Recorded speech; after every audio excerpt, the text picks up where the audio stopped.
Welcome to Dancin Moon Songcast. I'm Scott Simpson, casting from Dancin Moon Studio in Spearfish Canyon on the north end of the Black Hills of South Dakota, right on the banks of the Spearfish Creek. If you'd like to follow along, you can download a free PDF from my lyric book from scottsimpsonmusic.com/lyrics, and of course you can find links to all my music there as well. So let's get casting and find out what song we're going to talk about this time. Welcome to episode number 2, I believe, of our poetry series. We're in the midst of a 10-week poetry series. Normally, if you listen regularly to Dancin Moon Songcast, you know that we talk mostly about songwriting and songs and music composition, things like that. But we're taking a little break from the songs, and we're listening to maybe a different kind of song, poetry. And this is week number 2, and we've got 2 poems that we're going to take a look at today. And as I mentioned in the previous episode, my intent is not to explain or summarize these poems. Poetry, as we talked about before, tends to be poetry because it's trying to say something, trying to express something, trying to get at something that is not easily gotten at in regular everyday prose. And so therefore, there's an element of a poem, of any poem, that goes beyond explanation, that goes beyond description in regular language. But I will talk a little bit. We're going to read 2 poems today, and after each one, we'll talk a little bit about some of the context for that and some connections that maybe are there to be made. But of course, the bigger part of a poem, of hearing a poem, of reading a poem, is asking yourself, what is this? What are these words, these sounds, these rhythms, these images? What do they do to me? This machine of words, what is it producing within me as I take it in? So that's what I would challenge you to do. So this first poem, I've chosen 2 poems, and kind of generally I chose them. They seem to go together in my mind because both of them take a look at something in nature and sort of meditate on what that has to say about my nature, about identity, who I am, and whether or not maybe that's a fixed thing, or maybe it is an element that has to do with relationship. Maybe I am who I am by virtue of relationship to everything else, as opposed to being a soul singular identity. Anyway, we'll talk a little bit more about some of that, and hopefully maybe you'll do some thinking about identity or about being, and maybe what I would hope would be to encourage you to look around you and see what is going on in the world around you that may hold at least an opportunity to give some thought or some meditation to these things. I think we don't do enough reflective work. We like to kind of just let things go and just imagine that everything's going the way it's supposed to go, and then we can become victims of everything that's happening, rather than participants, rather than aware beings who are playing a role and playing a part in a grander thing that's happening within us and around us. So this first poem is called Vocation, And I'll just say one thing about that word, vocation. We generally see that as a synonym to your job, your profession, what you do. Vocation has a slightly different connotation with it. VOC, that root has to do with voice. So vocation really has the implication of a calling. So it's a little more above my job or even my profession. It's like, for some reason, this is something that I feel called in some way to be a part of that. It's quite often used, of course, in ministry or things like that. But Vocation is the title of this poem. Vocation. The voice that speaks us into engagement names, and in so many words creates us. Creates, not constructs. Names, not labels. On the edge of an ocean, I break again and again if I am alive.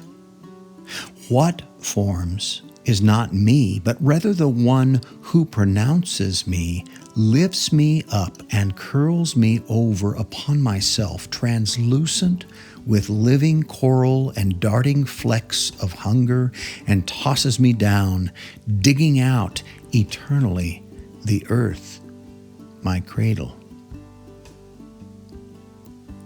The secret of living is not finally taking shape, but rather being ever rearticulated by this great benevolent tongue, so that continents are moved, tide pools populated, living creatures sent scuttling as one shattered form draws up once again into another, reformed, reborn, recreated, renamed.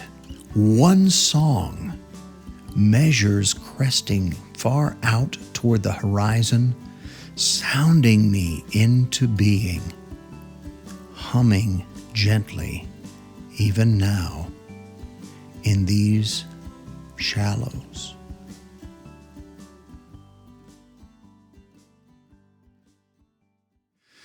So, this is a song. I should say this is a poem and a song about sound, about voice, about shape.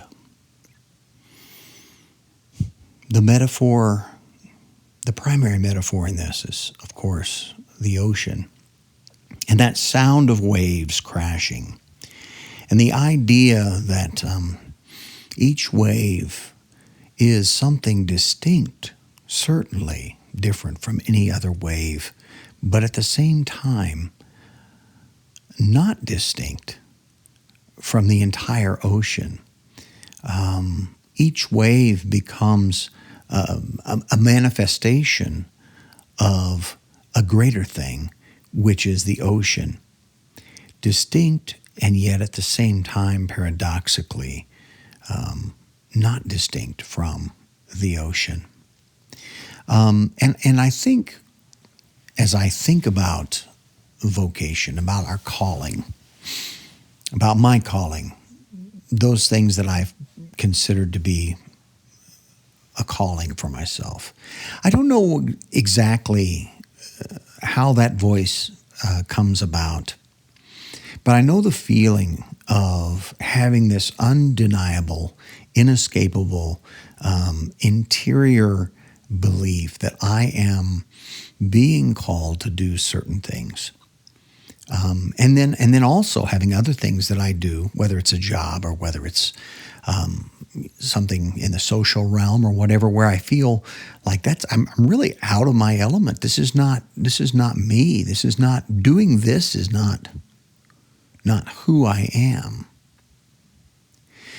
And I think that's important. I said earlier that reflection being reflective is important. I think it's incredibly important, especially when we talk about what we do and who we are, because so often we just assume it's okay for me to keep doing things that make me miserable.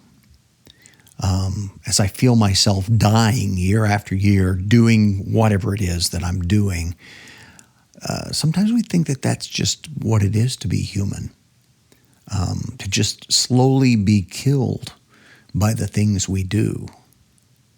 And I don't believe that. And I don't believe, and I don't misunderstand. I think there is value in doing even things that feel like a stretch for me for a time. But I have to make a relationship with them. And let me give you an example. I mean, when you're young and you're first starting out, and maybe you've got a family, maybe you have a kid, you feel this need to be able to make a living, to make money, just to feed your children. And so you do what there is to do. And if there's not something to do that feels like a vocation, like a calling, like oh, wow, that's me, that's who I am, you do something else. You do something else for a time because you care deeply and you love deeply those who, for whom you are responsible. And maybe that's your calling. And so that calling of caring for a child, of caring for a loved one, a spouse, even a parent or a friend, that calling may push you into doing things that maybe are not just your great vocation.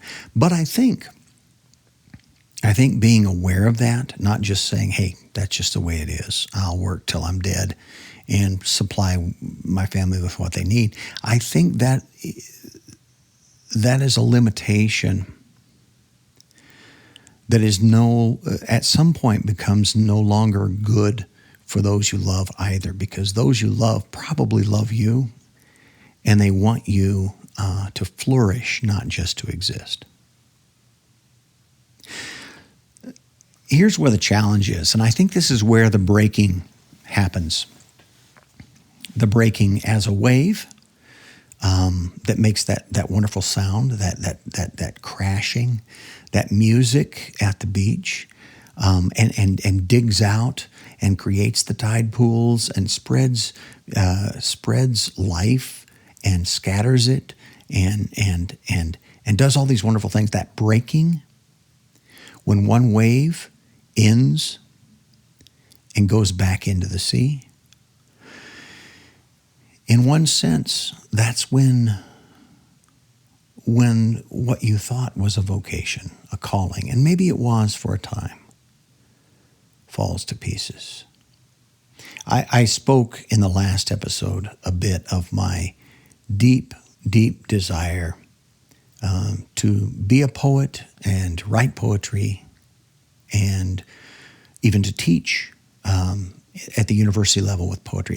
And I told a story about how that was dashed, by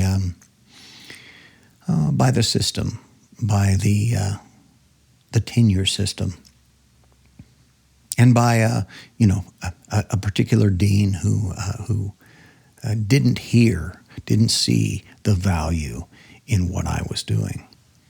Well, what happens when your vocation, your calling, is crushed?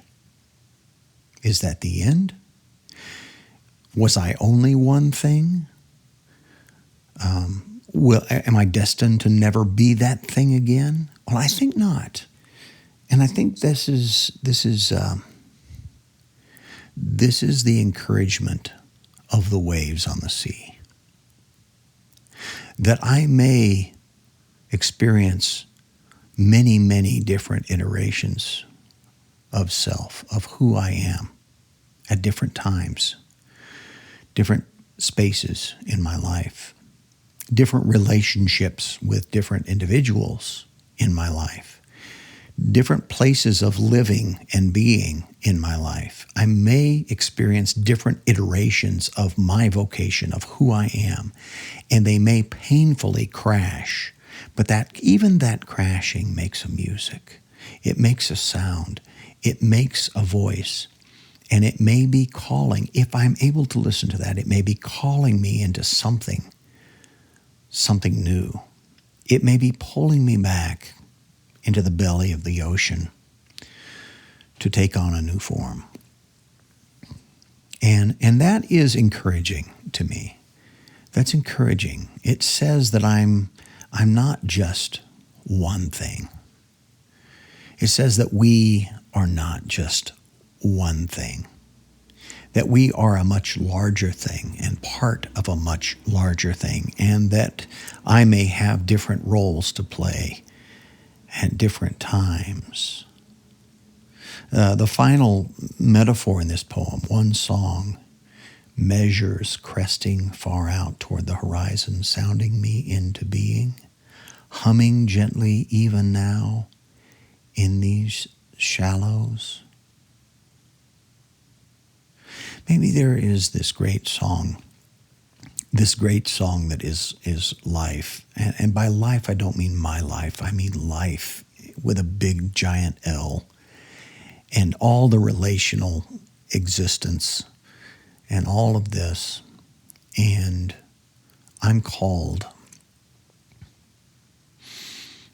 to play a particular role, to sound particular notes at one time.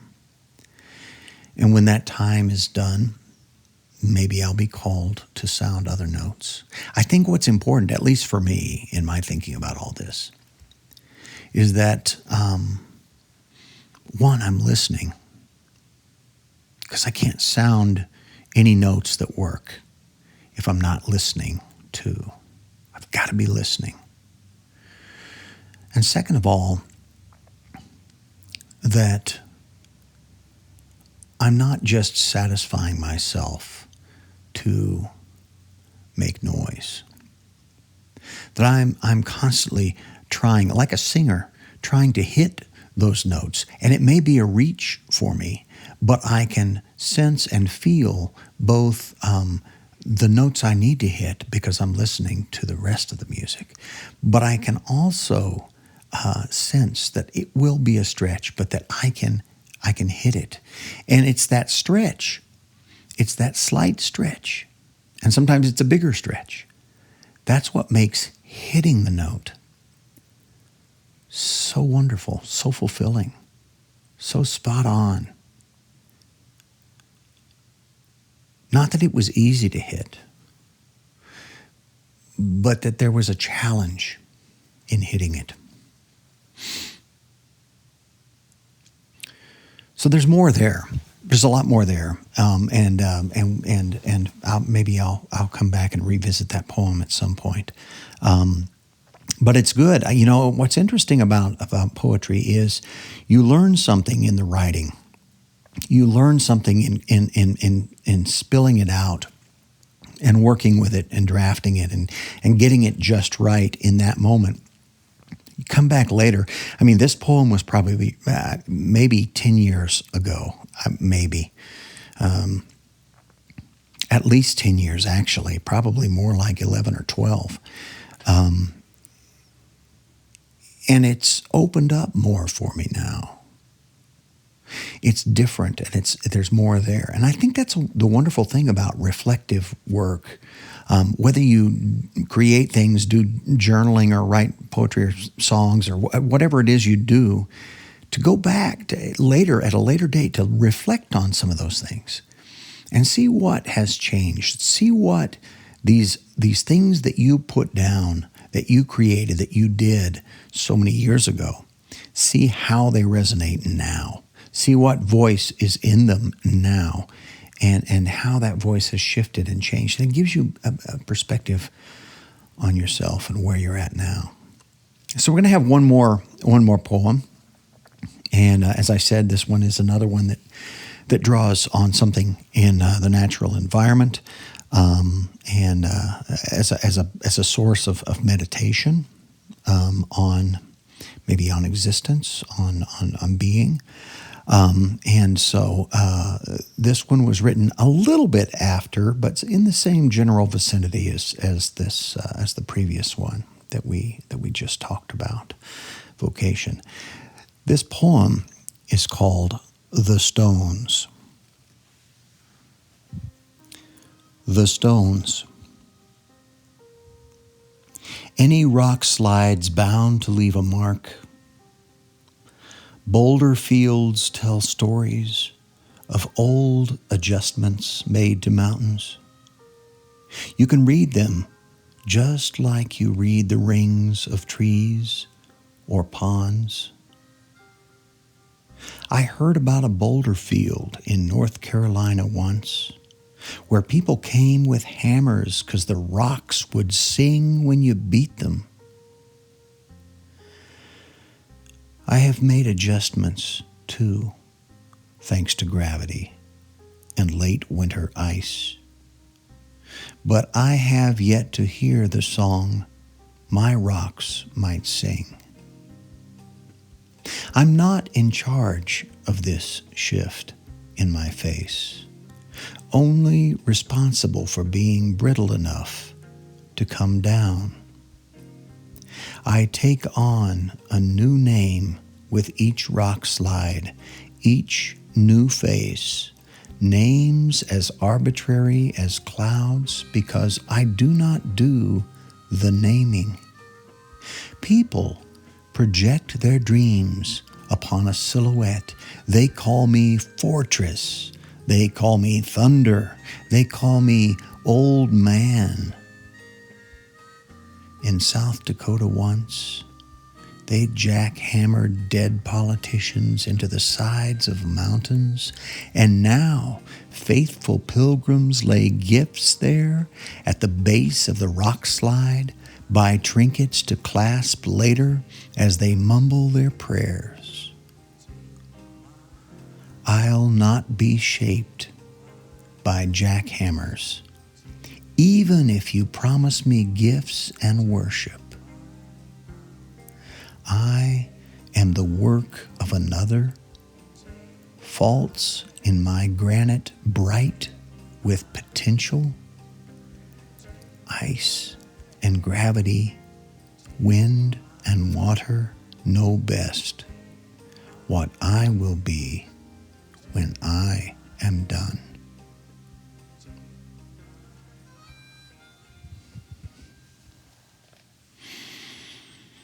So I live not that far from Mount Rushmore.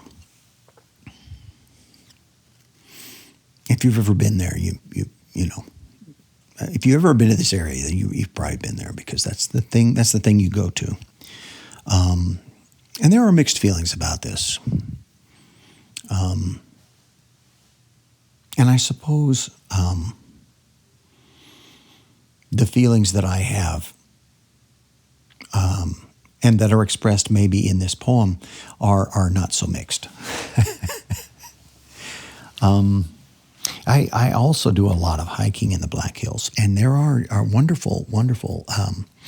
We have the needles, we have all these natural formations, all these things that just are remarkable, and like clouds, you can look and you can say, what do I see in that? What does that look like? That reminds me of something. Oh, look at that and then.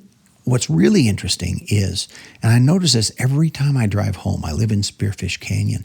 I drive down the canyon highway and I see between these two peaks that separate, and I see this formation, and it looks like a man's head, and it's right there on the edge of this jutting rock that's right over my house.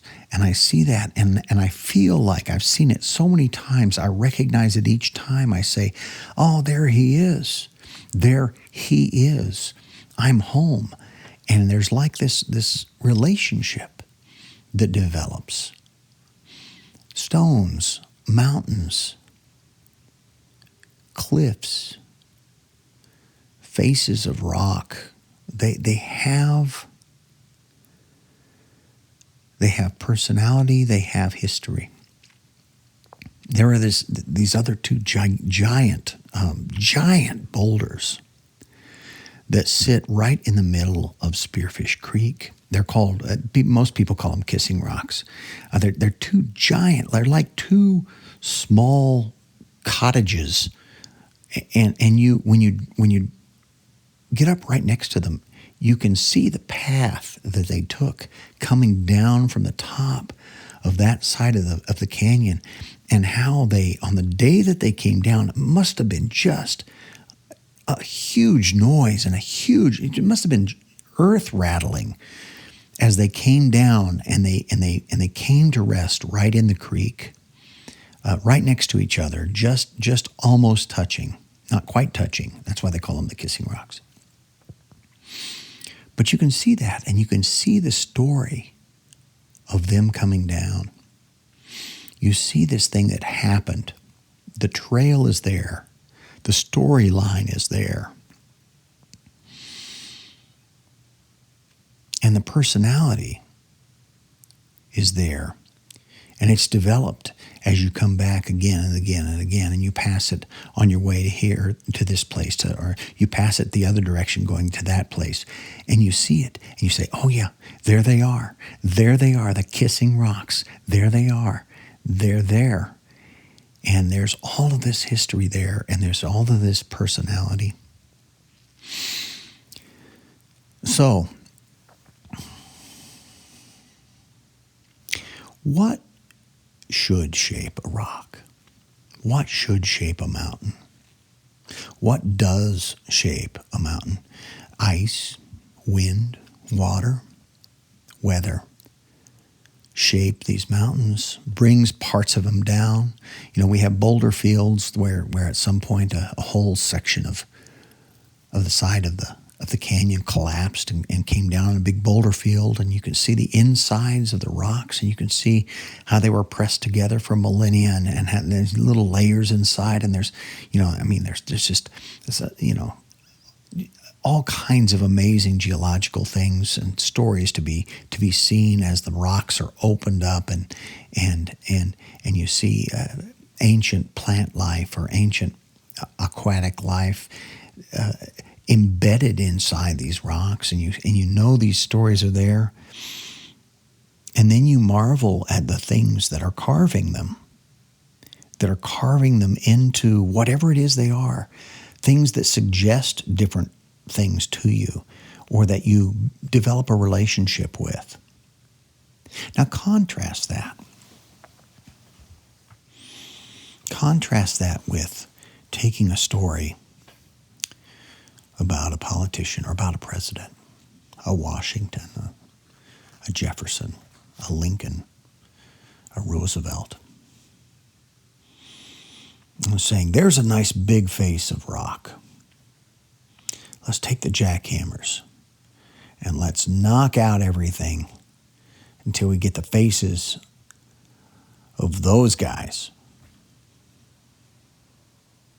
And then, of course, after that, we have to continually put things in the cracks to prevent the natural erosion, the weather, the wind, the ice from destroying the face that we've made, because that's not really the face that the mountain wants to have. The mountain wants to have a face that is shaped by water, by ice, by wind, by weather. That's the shape the mountain is moving toward. And yet we have to work to maintain the shape of Washington, Jefferson, Lincoln, Roosevelt.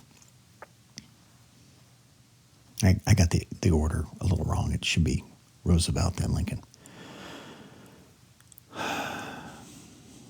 And so what does that have to say with me? You know, we have all these people who come here to just...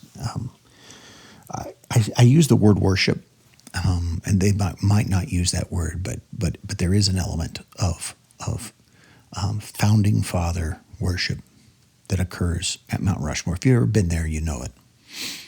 People get giddy about these guys and their faces on the stone.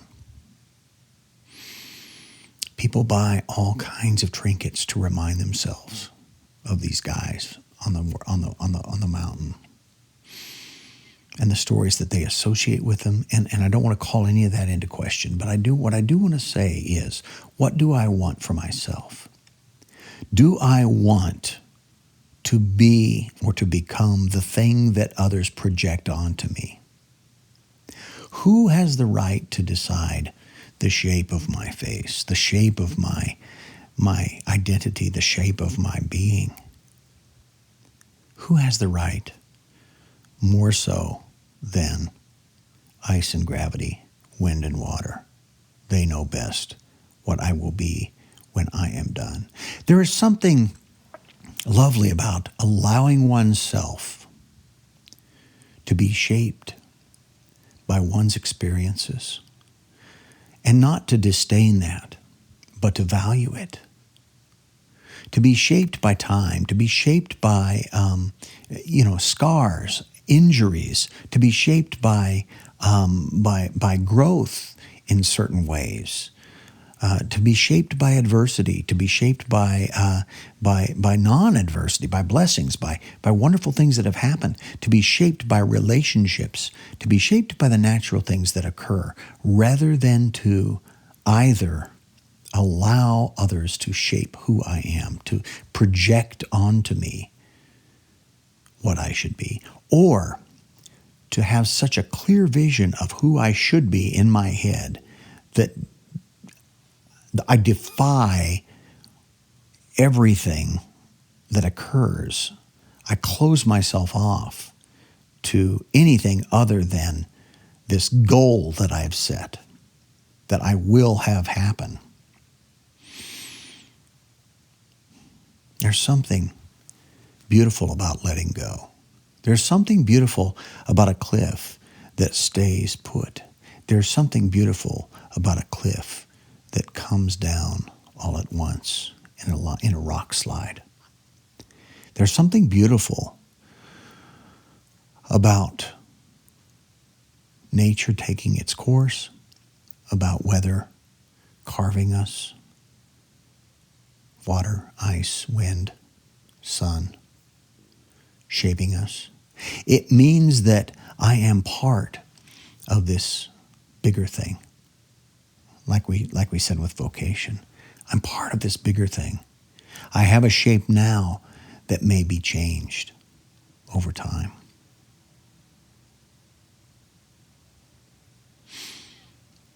The Stones. Well, there we have it. Two poems, I think both sort of related. One tapping into the ocean, the other tapping into the mountains.